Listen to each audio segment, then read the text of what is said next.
Welcome to the Arrington Gavin Show. Real talk, big opinions, and fearless conversations. From the front lines of politics to the latest in pop culture. From breaking sports headlines to the stories that move the world. Nothing's off limits, and nobody's holding back. Arrington Gavin is here to break it down, build it up, and keep it all the way real. So turn it up, lean in, and let's get into it. This is the Arrington Gavin Show.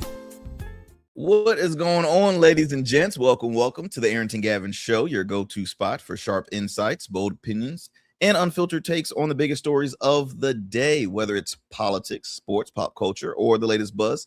Look, we're diving deep and keeping it real, so please do me a favor, kick back, stay informed, and get ready to join the conversation. Look, my friends, on tonight's conversation, we're continuing our commitment to bringing you conversations with candidates from across the political spectrum. Joining us is Ericka Kopp, a progressive Democrat seeking to represent Virginia's 1st Congressional District in Congress. We'll discuss the issues shaping this campaign, from healthcare and the economy to immigration, government reform, and the future of the district. Now, my goal, as always, isn't to score political points. No, not that. No, not me, not political points. But it's to ask fair, pressing questions that help voters better understand where the candidates stand and how they plan to turn their ideas into action. Whether you agree with Ms. Kopp or not, I encourage you to listen with an open mind, because informed voters make stronger communities. I will say that again for the people in the back that didn't hear. Informed voters make stronger communities. I can't tell you all enough. It is so important to stay aware, stay informed. Yes, stay informed what happens on a federal level, or on a national level. But guess what? What happens on a federal level trickles down on a state level, trickles down on a local level. And it's important that we all spend a few minutes of your time just to, browse through your local city government webpage. Look at all of those who serve certain, different positions, from your council, from clerk of court, from city manager, a commissioner of revenue, Commonwealth attorney. I mean, you name it, you have to be informed and be aware on who serves what positions. And then also go on the state level, see who serves in your General Assembly. Go on a federal level, see who serves. I mean, you have to be informed, because let me tell you something. We have elected officials out here that thrive on the uninformed people. That's why, in my opinion, you see a lot of folks continue to stay in office forever. I don't think that's just because they're just that damn good of a elected official. I think they just know that, well, no one's paying attention, and let me just go ahead and run for reelection. Because I'll be honest, we have had folks, at least in my community, in my home area, I never even knew who was what at one point until it's time for election, right? They come with all these promises during the campaign cycle, and then they go quiet. Then they chill, and then re-election time, time to go kiss some babies, get some pictures, all that great stuff.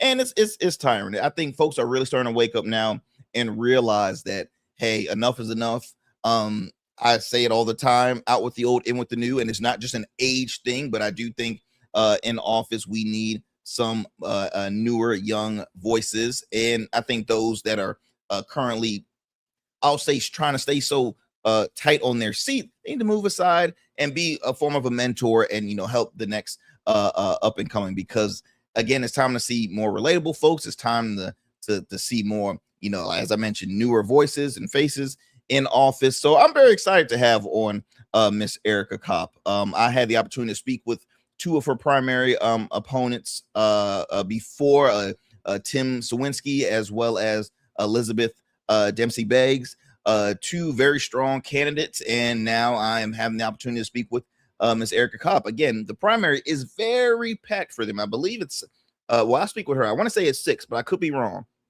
And they're hoping to unseat, one of them are hoping to unseat Rob Pittman, who currently serves Virginia's 1st Congressional District. But before we get going, first and foremost, I got to thank you all for taking the time out of your busy schedule to tune in to yet another great conversation here on the Arrington Gavin Show. As you know, we drop new episodes weeknights at 7 p.m. Eastern Standard Time on YouTube and on wherever you get your podcasts, whether that's iHeart, Spotify, Apple. We're available on all podcast platforms, and of course, we're also on the radio airwaves. So you see a couple of our affiliates right there. Shout out to KSHP 1400 AM and 107.1 FM Las Vegas, where you can listen into the Arrington Gavin Show Fridays at 8 p.m. Pacific time. Again, that is KSHP 1400 AM and 107.1 FM Las Vegas. And then lastly, WBOK 1230 AM out in New Orleans, where you can tune into the show weeknights at 7 p.m. Central Time. Again, that is WBOK 1230 AM. What New Orleans is talking about. Also, shout out to our friends over at Goatverse TV, where you can check out past episodes of the Arrington Gavin Show. All you have to do is download the app. It's free. It's available in the App Store, Google Play Store, Roku, as well as Amazon Fire TV. And as I talk about other ways you can tune in, if you have not subscribed to our YouTube channel, look, do us a favor. We have a goal to at least hit 5,000 subscribers by the end of the year. We have a goal right now. We see growth each and every day with new subscribers. So I want to thank you. We must be doing something good. It's almost like what's the lady from All My Children. Now, you don't joke, because you know I'm a soap kid. Okay, my grandma always had All My Children General Hospital. What's an Ericka Kopp? There we go. They love me. They really love me. Yes. Well, when I started seeing those numbers increase, I'm like, oh, they love me. They really. But I do appreciate it, my friends, because there's so many other platforms that you can be tuning into, and there's tons of great platforms. I tune in to myself, but look, we want to help encourage just great conversation. And hopefully, you know, we have fun, but also inform. We're trying to make politics, not trying to, I don't want to impose, but we kind of make it sexy again. All right. It's like, politics is not attractive. Politics is not fun. People do not like talking about politics, but it's important that we got to stay informed. But we hope to be some form of a bridge that can kind of guide you guys to have an understanding, or just to read up on politics though. So yeah, my friends. Hope you all are having a wonderful day too, by the way. It is hot out here in the Commonwealth. I don't know about you. It is hot. I can't say it, but good gracious. It was, I had some family, my mother and my two aunts were visiting some family in Jersey, and they had called me saying, yeah, it's like 110 degrees up here. I'm like, good gracious. And she's like, well, what's the temperature? I'm like, it's hot. I really don't know. I got my car, it said 100. I'm like, wow. When I tell you, because I'm like sweat very easy. So if I just walk out like 2 seconds, I'm just drenching in sweat, man. It's ridiculous. It is very hot. So I hope you all are staying hydrated out there, wherever you're at. Just stay hydrated and stay cool. Please stay cool, because it is toasty outside. Also too, remember when I spoke with y'all about my wife and I were trying to give up carbs before we take this anniversary cruise trip, right? So it was my wife's idea, by the way. It wasn't mine. It was my wife's idea. And how can I say it? I broke it already. After like 2 days, it's over. Like the whole no carbs. I'm like, okay, good luck with that.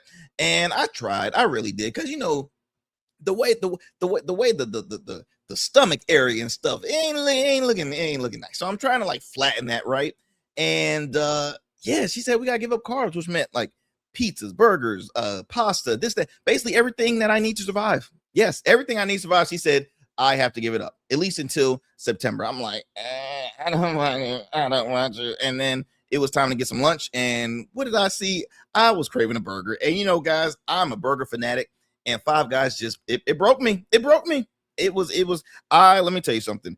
I needed a private room with my burger. That's how disgusting it was when I tore up into that burger. People are like, oh my gosh, get a room. I'm like, leave me alone. Oh my. It was so good. Okay, it was so good. Long story short, pray for me, y'all. Just pray for me. I'm trying so hard to, eat right, as we all should. I talk about 24/7. Don't just take care of our body externally, but take care of your body internally. That's the most important thing, because I want to add some more years to my life. So it's important. It's important. But I did enjoy myself. But now I have to go to the gym to try and hopefully remove all of that burger that I had earlier. But as I mentioned, folks, we have a great guest in store for you all today. Ericka Kopp, again, she is progressive Democratic candidate running for Virginia's 1st Congressional District. You are going to be in for a treat. I cannot wait to bring her on. But before we bring her on, we got to take some commercial breaks. We got to pay some bills first. But y'all, do not go anywhere. Stay right there. Don't change that dial. You're listening to the Arrington Gavin Show. We'll be right back after these commercial breaks. Every man has a story to tell. Your ambitions, your achievements, your legacy. Your suit should reflect that story, crafted precisely, designed for impact, and tailored exclusively for you. We work with only the finest fabrics, luxurious wools, silk, linen, and blends from world-renowned mills in Italy, the UK, and India. These fabrics are the foundation of custom suits that exude elegance and stand the test of time. But a suit isn't just about fabric, it's about fit, and it's about confidence, and it all starts with you. When you work with me, you'll receive a personalized consultation, whether in person or over Zoom. Together, we'll explore your vision and discuss your needs, and we're gonna bring your ideas to life. My journey as a designer includes apprenticing under New York-based designer Clavon Leonard, showcasing collections at New York Fashion Week, Algeria Fashion Week, and the prestigious Baltimore Met Gala. That experience is what we bring to every suit we create, from weddings to corporate events and everything in between. We specialize in crafting one-of-a-kind suits for life's most significant moments. Dapper Luke has been recognized as one of Baltimore's best menswear in 2023, and I was honored to be one of the 10 designers selected for the prestigious Baltimore Met Gala. With over 900 satisfied clients, we proudly serve Virginia Beach and Baltimore, bringing world-class designs to these incredible communities. We don't just make suits, we craft confidence. Your suit will fit your body, your style, and it will tell your story. Book your free online personal consultation today. Visit www.dapperluke.com. What's up, y'all? Welcome to And we still in traffic. Don't look familiar, do I? Not in this seat. Hey, what's that you listening to? Here to host today. Hey, turn it up. Yeah, that's that new Gold Verse app. I got you. So y'all want to know where the goats are? They're off on the sidelines. Looking for fresh, relevant content wherever you go? What was the name of that he said? Introducing GoatVerse TV. GoatVerse, that's what it's called. The free streaming app that brings you the best podcasts, current events, and thought-provoking opinions all in one place. Download it now from the Apple Store or Play Store. In GOATs, we trust. 6'10", number one pick, 16 seasons, College Player of the Year, All-Rookie Standout. Joe Smith built a career on grit, consistency, and showing up. Greatness isn't just about the game. It's about how you show up every day. Rugged Evolution now offers body care products for every man, because not every man wears a beard, but every man deserves care.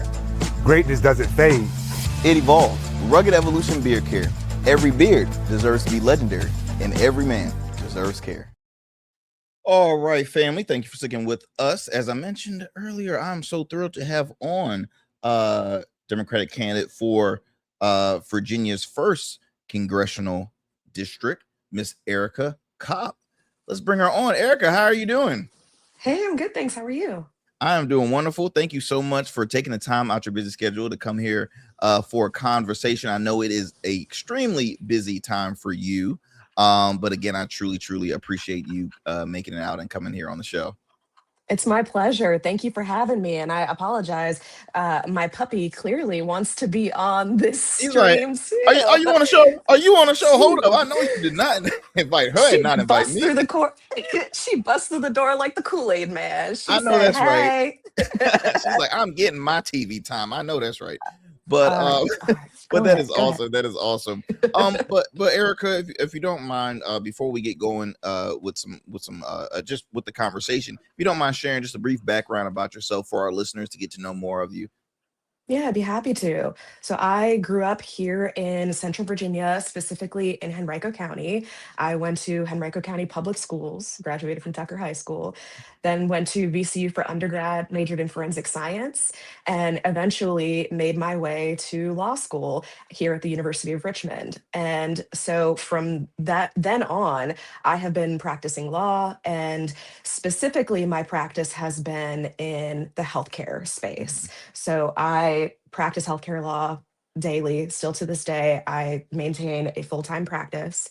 And last year, when I really started to get frustrated with the fact that my representative, Rob Whitman, wasn't showing up, not only that, he wasn't listening to us, he wasn't responding to us in any kind of way that was, respective and responsive of the issues that we're seeing, I started to get a little mad. And then I realized that I wasn't alone. I wasn't the only one that he wasn't responding to, he wasn't showing up for. And things got really real after he said that he wouldn't get Medicaid and then voted for that big BS bill. And so a couple of weeks after that bill passed into law was when I filed my paperwork to run for Congress. So here we are now. Has public office, was that something that was, a part of your upbringing, that you always said, hey, look, one day, just one day, I would, want to serve my community in one shape? Well, I will say, I mean, your occupation is I would say a service position, because it's very much needed here in our United States. But I mean, pursuing public office, not just any public office, Congress. I mean, good gracious, what happened to school board? What happened to, Commonwealth attorney? Like, I mean, was public office something that, started when you were younger, that said, hey, look, I think I do want to serve or become a, politician? So I think you put the nail right on the head with what you were just saying. Public service was always in my view. It was always in my sights in one way or another. I went to law school to become a public defender. Granted, it didn't end up happening that way, but that was always the plan. It was never the plan to run for public office ever at any point. In fact, before last year, I wasn't even comfortable really speaking in public. And so, yeah, it was never the plan, never the goal to run for office.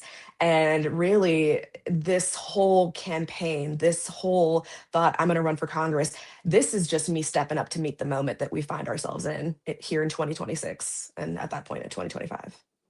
Well, that is awesome, because I will say what we have in common is I hate public speaking too. I still do. It's one of my biggest fears. It is one of Ericka. It is one of my biggest fears, and I continue to work on it, because as a small business owner, as a, I guess as a guy in media, you got to have some form of confidence in, speaking in front of crowds, whether it's small or large. I'm like, I just don't like doing it. But I mean, like, again, you have to, amongst a lot of people, what if you can kind of inform our audience. So District 1, Virginia's Congressional District 1, what does that consider? What cities does that consider in the state of Virginia? Yeah, so it covers a lot of ground. And so I'll start kind of from the southwestern portion, and then I'll go out to the east. So we go from Midlothian and Chesterfield County around Interstate 288 to western portions and northwestern portions of Henrico County into Hanover, New Kent, Williamsburg, James City County, York County, Poquoson. We go across the Coleman Bridge into Gloucester, Matthews, Middlesex, Saluda, King William, King and Queen, Middlesex, if I didn't already say that, Essex County, Tappahannock. Now we're going across the bridge into Richmond County, Warsaw. We got Westmoreland, Northumberland, Lancaster, Kilmarnock. What's like a ballpark of like population that is in District 1? 823,000, give or take. Wow. Yeah, it's a lot. Wow. That is major. Now, and you mentioned Whitman. I think earlier I might have said Pittman, but who cares? Whitman. Yeah. Like, who cares? He has held that position as representing the first congressional district since like 2007. That's right. I mean, that's a long. I mean, so you can consider District 1 a red district. I mean, that he's held that seat for quite some time. Why? First question I would ask is, why do you think he has been that representative for that long? And then I guess kind of a quick follow-up after that, or a two-parter. What are some of the issues that you witnessed and that others have seen occur in District 1? I know you mentioned about him backing that big ugly bill, and basically anything that the dude in Washington always will say and do. So you can say right there he's not in support of or cares about folks, but he only looks up to one person. My words, not yours. My words, not yours. But it's so why do you think folks continue to vote him in and to represent District 1? Well, you know, you mentioned in your intro that there are some folks, some representatives, some public servants who have to get elected Mhm, who thrive on their people in their districts, their constituents being uninformed. And I mhm, think he is one of those people who thrives in that area.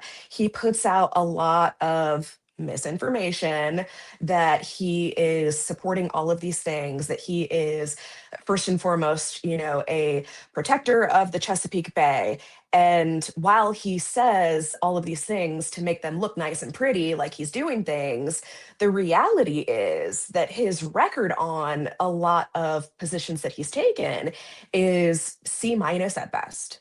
mm, So very, very mediocre, but he claims to be, you know, this person who is so much a protector of our wildlife, our waterways. And I think people see that. And there are a lot of areas mhm, across this district that are historically on the right side of the mhm, aisle, if you mhm, will. And so people look at their ballot and they see, okay, well, he's the Republican nominee. I'm voting Republican. I'm voting red. I'm voting for whoever this is, even if they mhm, don't know who he is. And mhm, like, really, for a lot of time, it's been the letter next to his name. mhm, And I think people are starting to see, in particular over the last year and a half, but really over the past few months, he's not showing up for anyone for anything. And I don't know if you saw this a couple of weeks ago, but when he was asked questions by, you know, some independent journalist on the on the hill. street, yeah, that he pulls out his phone and takes a fake phone call. And that is so representative of this so-called representative. Is Mhm, he's not doing the things for the people. He's hiding from them. He's avoiding answering questions. And so I think this district is really primed and ready to flip. And we've seen polling to support that. We've mhm, seen that even though in 2024 he won by a plus 13 margin, we've seen that lead mhm, disappear to now this district is a toss up at an R plus 0.5 versus a generic candidate on the November mm. ballot. Wow, wow. Eric, I want to ask, how how was the thought process, or how was the decision, you know, you make it, excuse me, how was the thought process when you were thinking on making the decision to pursue running for Congress, right? I mean, did you sit down with your friends and fam? Like, how was that? Was because that's a big step. That's a huge deal. I just want, I'm just curious to, Yeah. pick your brain on how that process was. Yeah, so it was something that I thought about Mm, for 3 months. This was a decision that I sat on and I weighed it heavily, the pros, the cons. I busted out, you know, my legal pad and made a list of, okay, how could I do this? How could I make this work? How mhm, could I do this, that, and that? Because there are a lot of moving parts. yeah. My family is here. My husband is a disabled combat veteran, so his care is based here in Richmond at the VA hospital. Mhm, Um, I have dogs that I have to think about.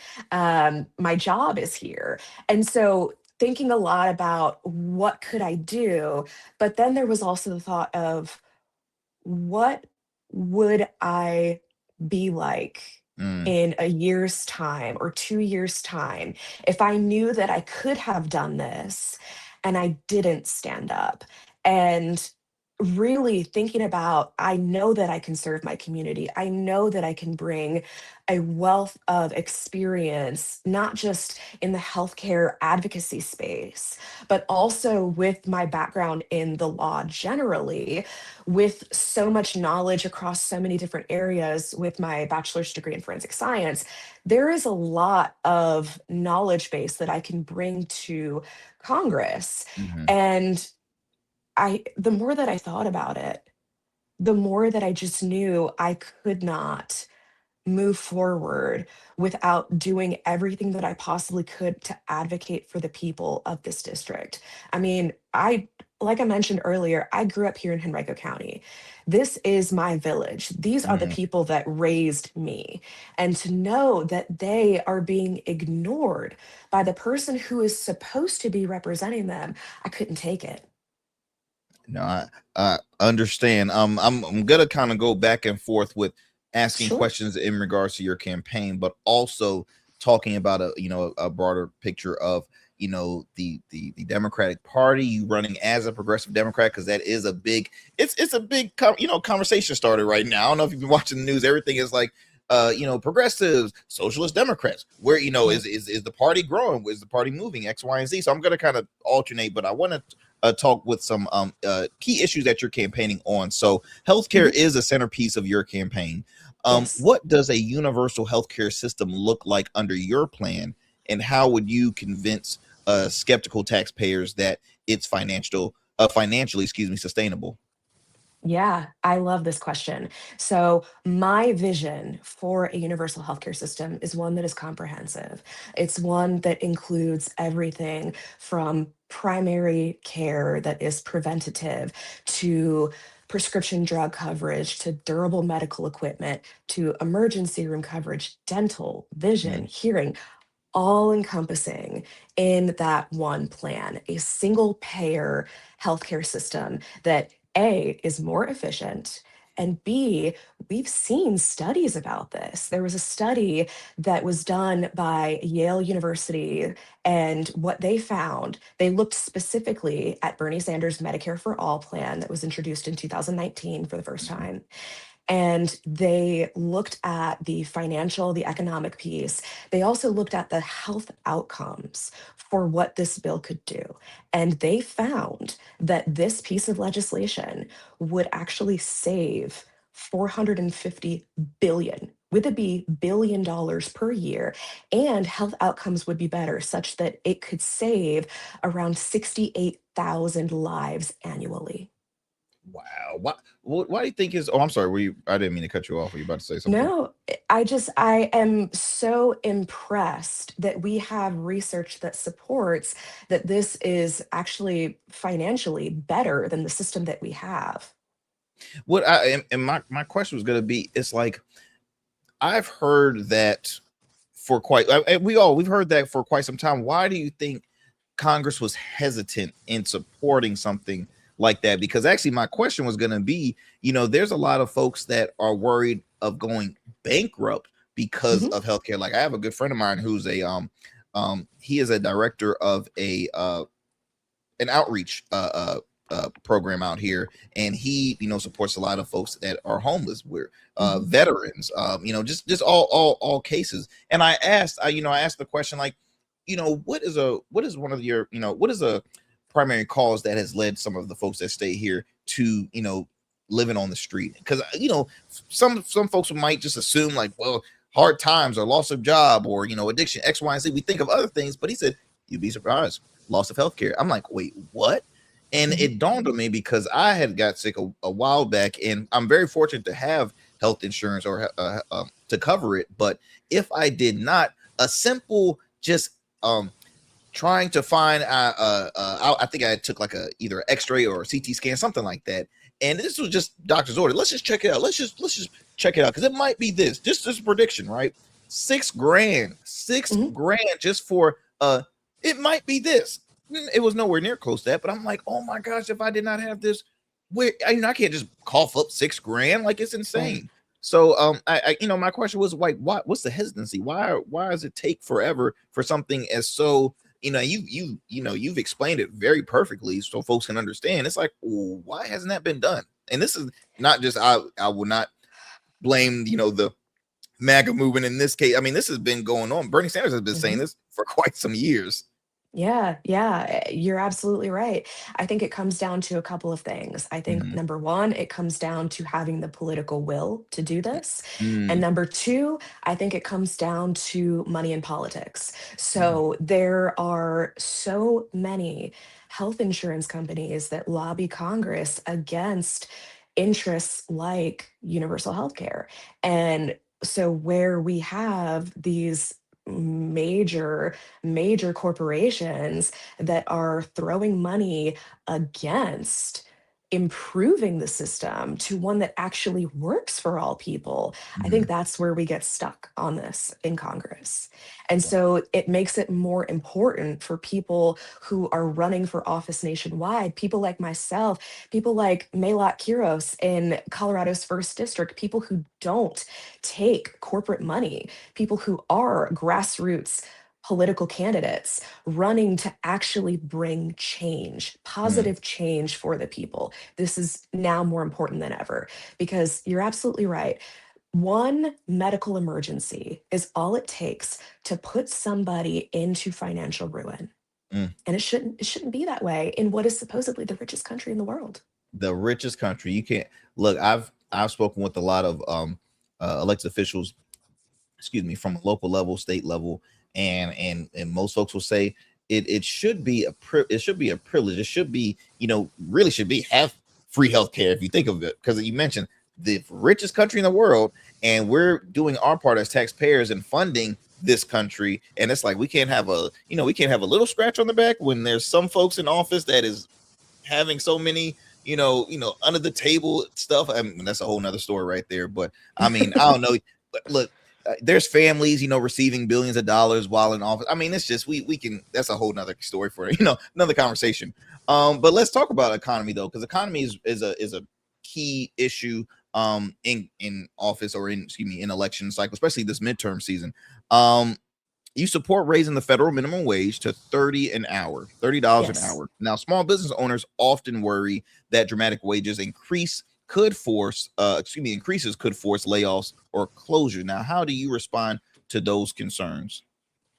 So I think we have to weigh those concerns. And of course, they're important. Everyone that is in my district is important to me. I think we have to recognize too, though, that we have not raised the minimum wage at the federal level since 2009. Mm, And mm, it has stayed at $7.25 an hour since 2009. And now we all know that costs for everything, whether it be healthcare, whether it be housing, whether it be going to the grocery store and buying bananas, yeah. costs of everything have gone up, but wages have not kept pace. And if we want to live in a time where people can afford their rent, can afford their healthcare, people need to make more money. Very true. Very true. I can't disagree with that. Now, you've also advocated for taxing the wealthy and Mhm. closing corporate loopholes. Now, at what point do you believe higher taxes begin discouraging investment and job creation? I am not really sure about where that line is, Hmm. um, because we can say that corporations, they have all of these resources, they have all of these Hmm. benefits, they can produce all of these incentives. And I think this has been kind of the thinking since the whole trickle down economics era began. But from my perspective, trickle down economics hasn't been anything but a trick. And a lot of people are still waiting for that money to trickle down. So I think I think it is worth trying something different to stimulate the economy, to put money back into the pockets of everyday working class people like you and me and Yeah. everybody else throughout the Commonwealth.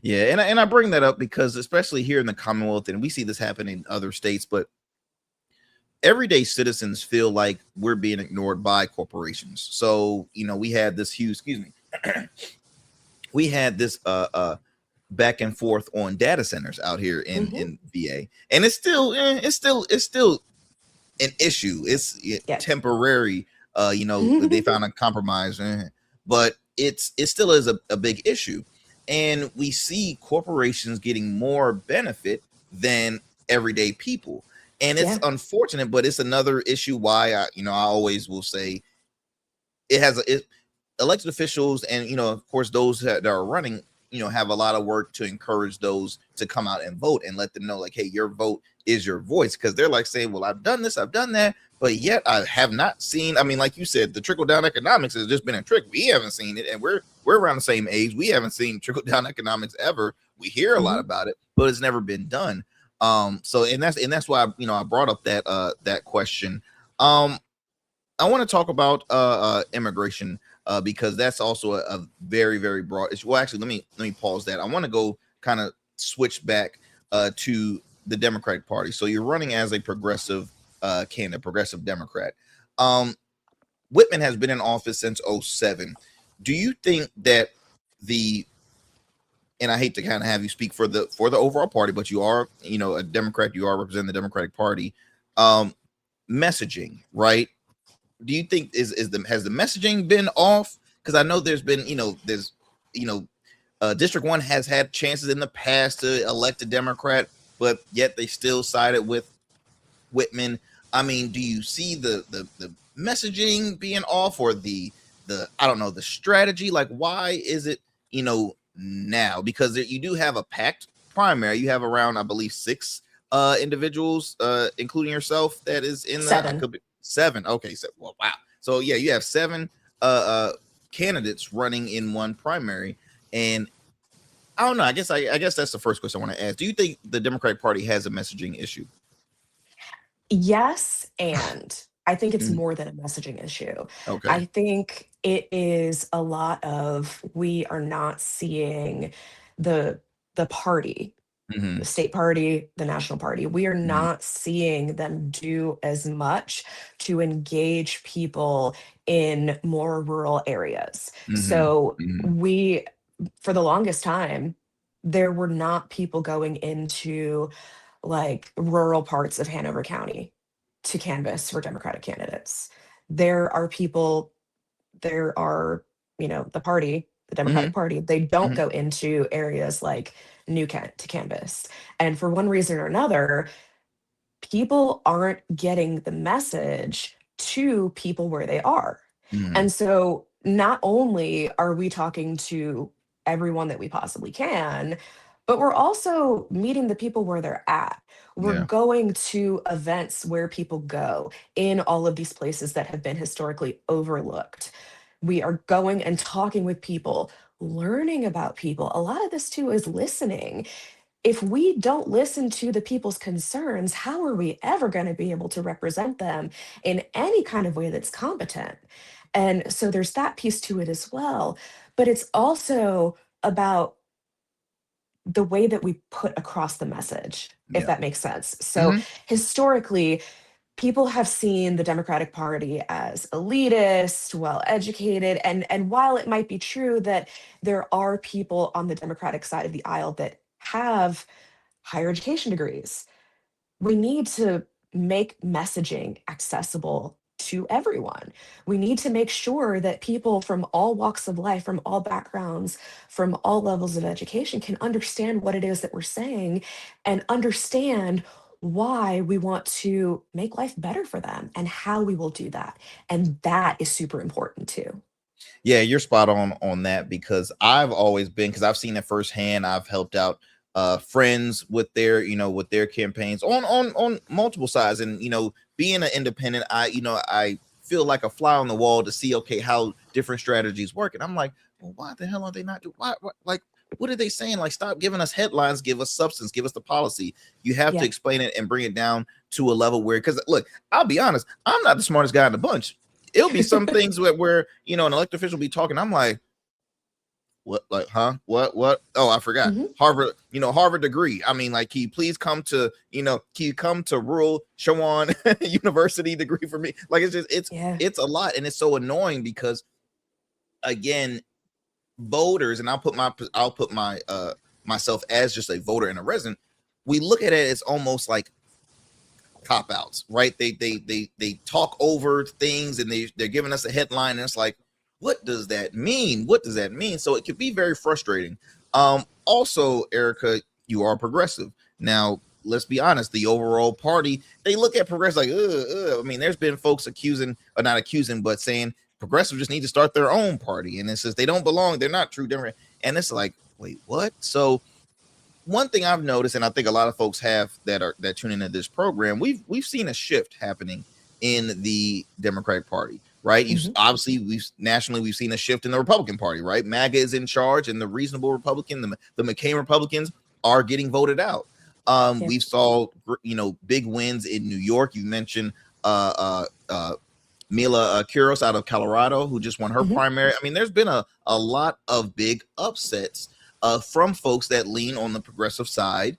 And it is a shift. Why do you think now is the time where we're seeing this, this huge growth of, progressive candidates? Because I'll be honest, I've been guilty to say, progressive candidates, yeah, they're popular, but they're not winning elections. I've been guilty. I'll admit, please don't beat me up. But I've said, look, I've said it with a lot of my progressive friends, and I said that progressive make sense when it comes to what their, policies and, and they're very relatable to Democratic voters. But again, when it comes to the way the election cycle works is, like you said, money. You got to have money. It's hard for grassroots to win elections. And then on top of that, how many registered progressive voters come out? I mean, I'm just being honest. I feel as though, like, at the end of the day, it's like, okay, the older generation is more the larger population of voters. And I'm just speaking for my city alone.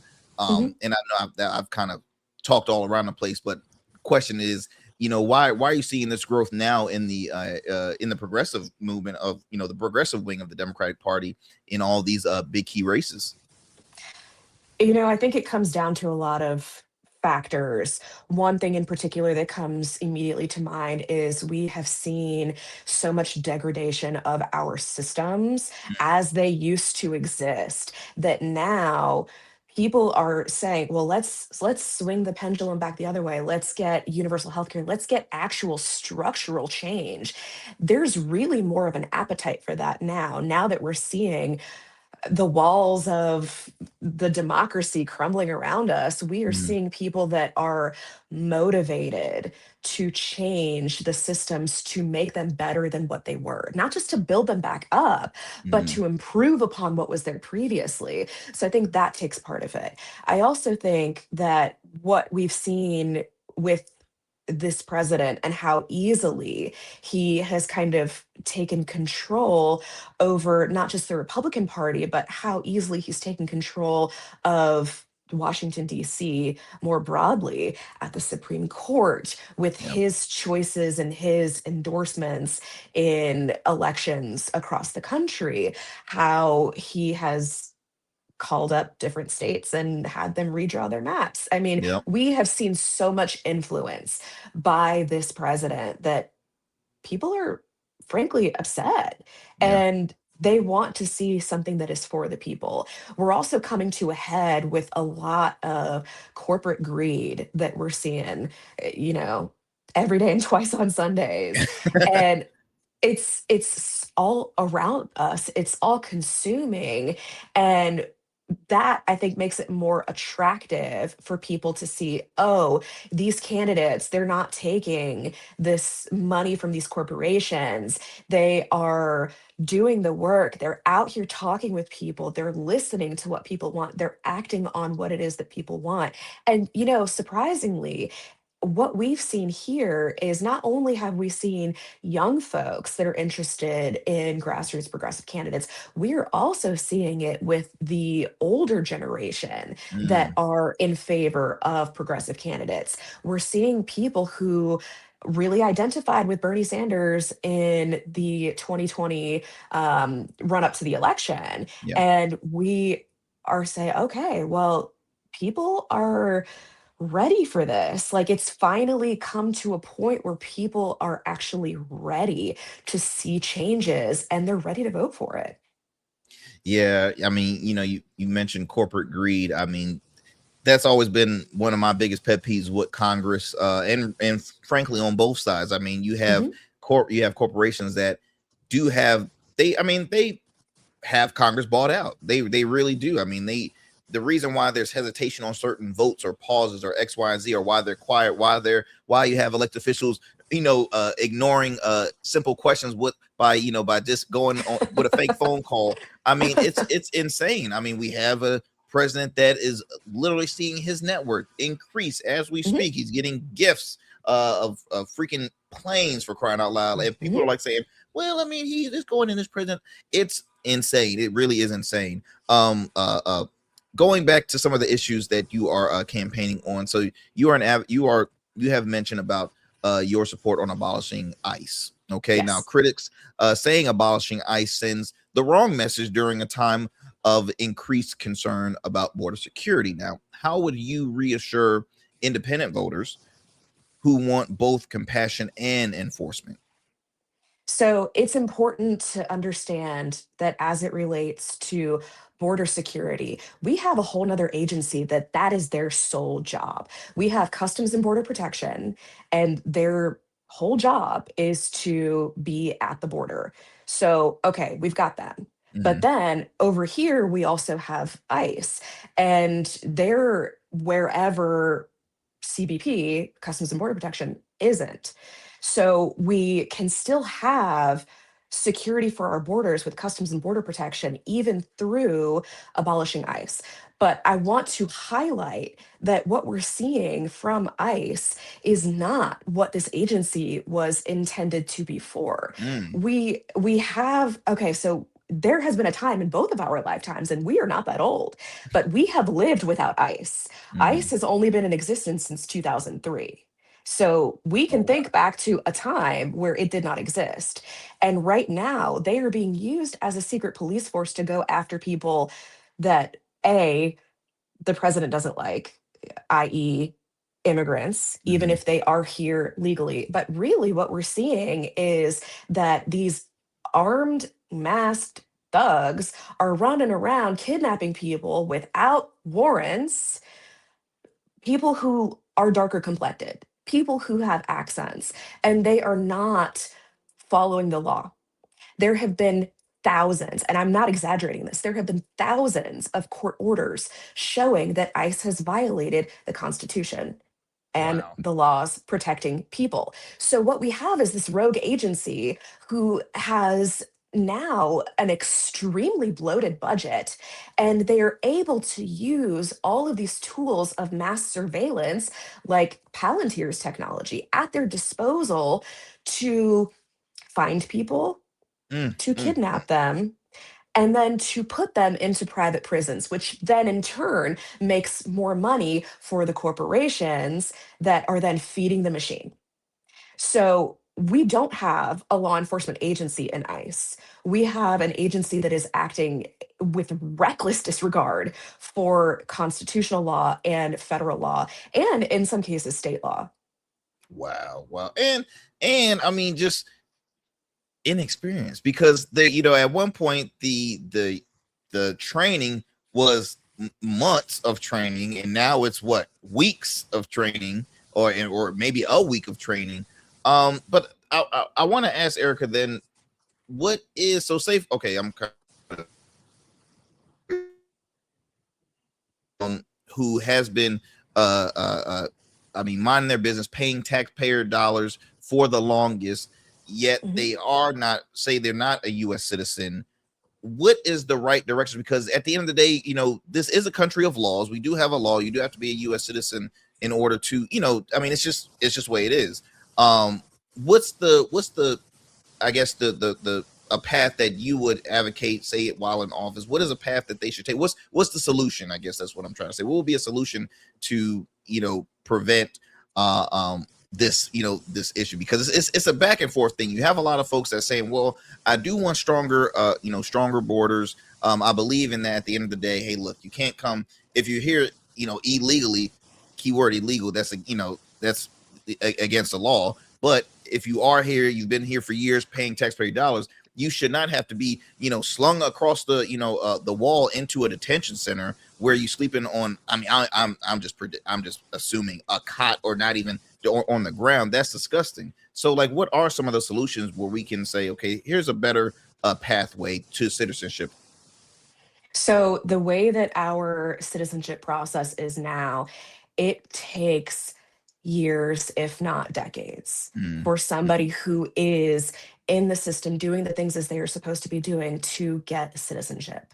And so a lot of that comes down to backlog, which Mhm. comes down to funding. So if Mm. we can fund the immigration system and we can build it in such a way that allows for people to get through the process in an easier, quicker way so that they're not, staying here for decades on end and have still a pending open claim, but they're still here contributing to society. We have evidence to support that even people who are undocumented, they contribute billions of dollars in taxes to our economy. Mm. But what my ultimate plan is to defund ICE and take the funding from their budget and put it into the immigration process system so that we can have more immigration judges, so that we can make the process more streamlined, make it more efficient, and make it so that it doesn't have to take decades for people to be waiting in limbo. Okay. I'm looking at our time. I think I might have two. I'm gonna try and squeeze these two questions. So, you've called for articles of impeachment against President Trump, certain federal officials, and even Supreme Court justices. Under what standards should impeachment be used, and how do we prevent it from becoming a political weapon? That's a good question. And, I think if we were in another time and place, like, yeah, maybe it could be seen that this might be used as just political gamesmanship. But Mm. what we have here are many, many documented instances of Mm.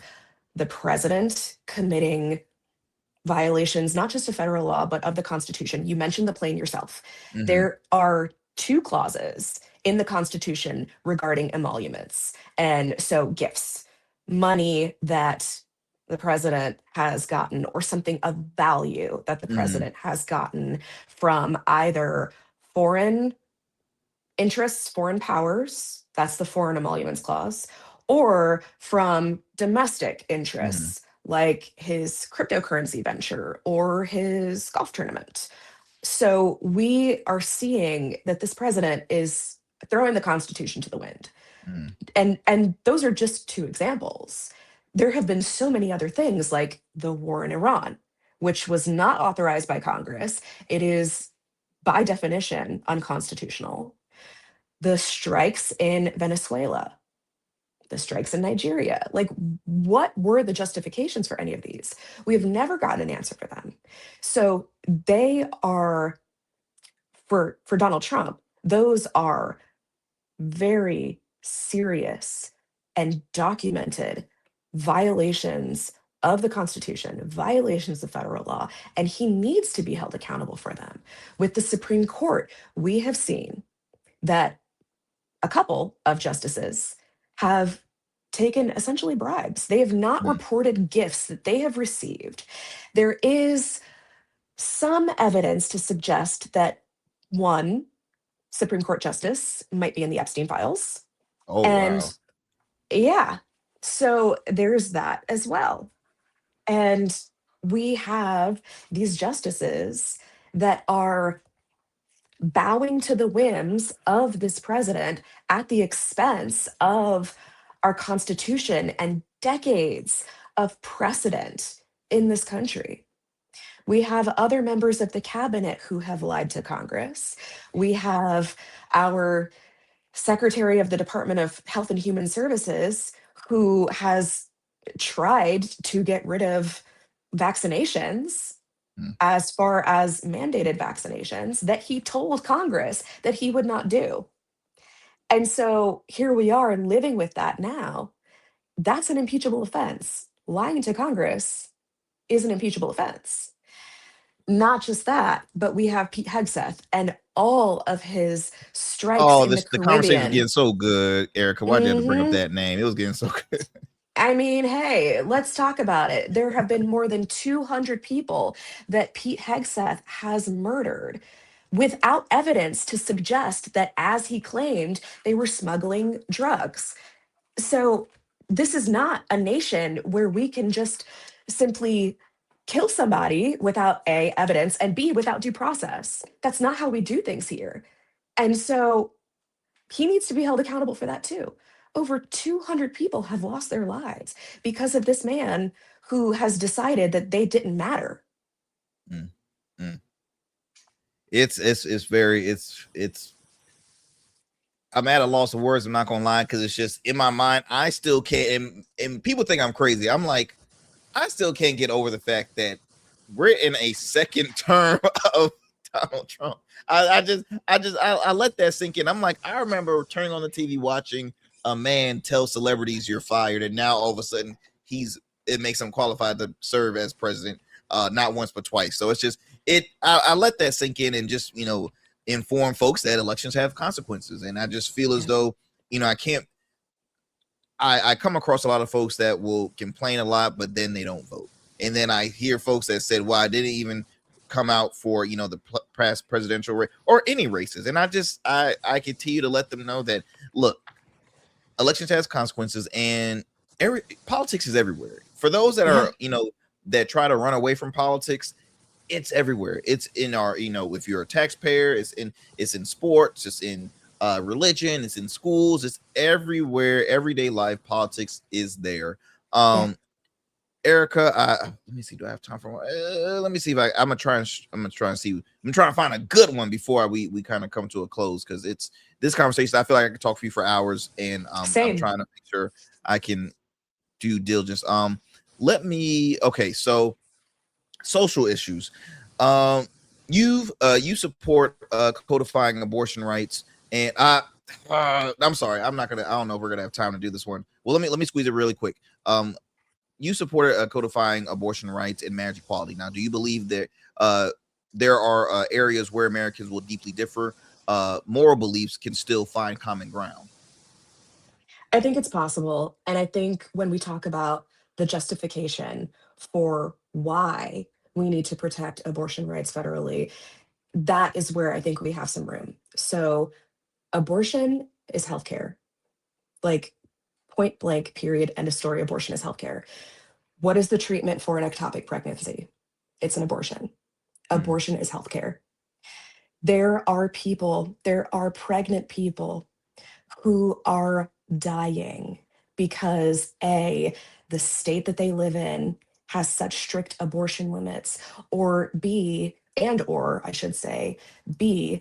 that practitioners, providers, doctors, they are criminalized for providing health care to people that need it in the form of an abortion.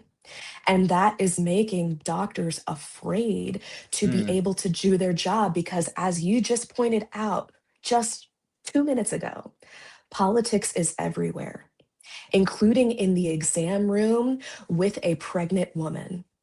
And that should never be the case. Wow. Ericka, if you don't mind, I would love to chop it up with you just for a couple minutes after this, after we finish this conversation here on the show. But how can folks continue to follow up with you in your campaign? And why should voters vote for you? I'm sorry to rush you, but we have about 60 seconds for this to answer this question. I'll do it quick. You can find me at erickakopp.com. That is spelled ERICKAKOPP.com. You can find me on every social media except X, because, well, that's obvious. You can find me at EK, the number 4 VA, with the exception of Blue Sky, which you'll find me at erickakopp.com. And you should vote for me because, unlike Rob Whitman, I am listening to the people and I am doing things for this community. One pledge that I have made is I have pledged to donate $2,000 of my monthly congressional salary to nonprofit organizations in the district, so that we can have some money from Congress flowing right back into this community to help people here while we are waiting for Congress to catch up. So I know that I'm only one person, but I hope that that will be something of a springboard for other people, other members of Congress, to do the same, to really truly help out their districts while we're waiting for things to get better. Ericka, best of luck on your campaign. I know it's going to be a tough one, but I truly appreciate you taking the time to come here on the show. As I mentioned, don't go anywhere. I would love to chop it up with you after the program. But again, best of luck to you. Thank you so much. I really appreciate you having me on. You're welcome. All right, my friends, I hope you enjoyed yet another great convo here on the Arrington Gavin Show. Peace and blessings. Always stay informed. I will talk to you soon for another great convo. I'm out.